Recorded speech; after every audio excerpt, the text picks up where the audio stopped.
Who doesn't know the history of Lord Ganesh, on whose human body an elephant's head was transplanted? The Rig Veda also mentions that Ashwini Kumaras, known as Dev Vidya, the chief surgeons of Vedic period, who performed rare legendary surgical operations, which included the first plastic surgery to rejoin the head and trunk of Dadiji. For Hindus, head replacement was nothing new. Daksh with goat's head, Bhagwan Narsimha with lion's head, Hayagriva with horse's head, Varha with a boar's head, etc. As for general medicine, Ayurveda is one of the oldest medical disciplines in the world, going back almost 5,000 years ago. Two main sets of texts form the foundation of Ayurvedic medicine, the Sushruta Sanhita and the Charka Sanhita. The Sushrut Sanhita was written by the famous physician and surgeon Rishi Sushrut in the 6th century BCE, who taught at the University of Banaras on the Ganga River. He is best known for his tome of surgical wisdom, practices and tools. Today, we focus only on him and his practices. Rishi Sushrut practiced, among other things, what is called as rhinoplasty.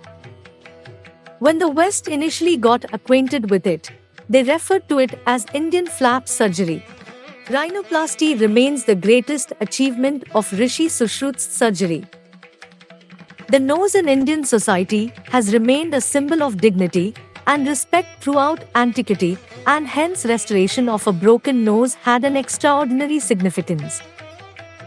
From ancient to medieval times, cutting off a nose was a common punishment, and so, rhinoplasty was the most widely needed surgery.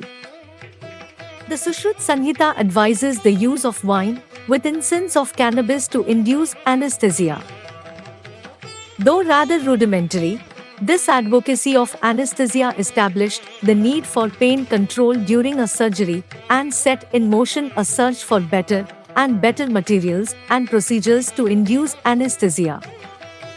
The classical cheek flap rhinoplasty of Sushrut was later modified by using a rotation flap from the adjacent forehead, the traditional Indian method of rhinoplasty.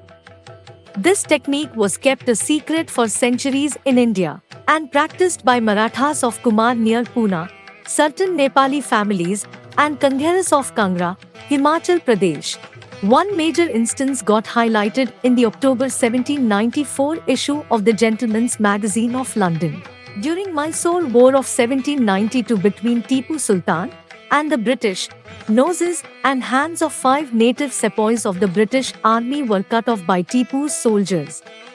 After a year without a nose, the 5 sepoys submitted themselves to treatment by a man who had a reputation for nose repairs. The operations were witnessed by Thomas Crusoe and James Findlay, surgeons at the British Residency in Pune, and the surgery was performed by a potter. Yes, a potter.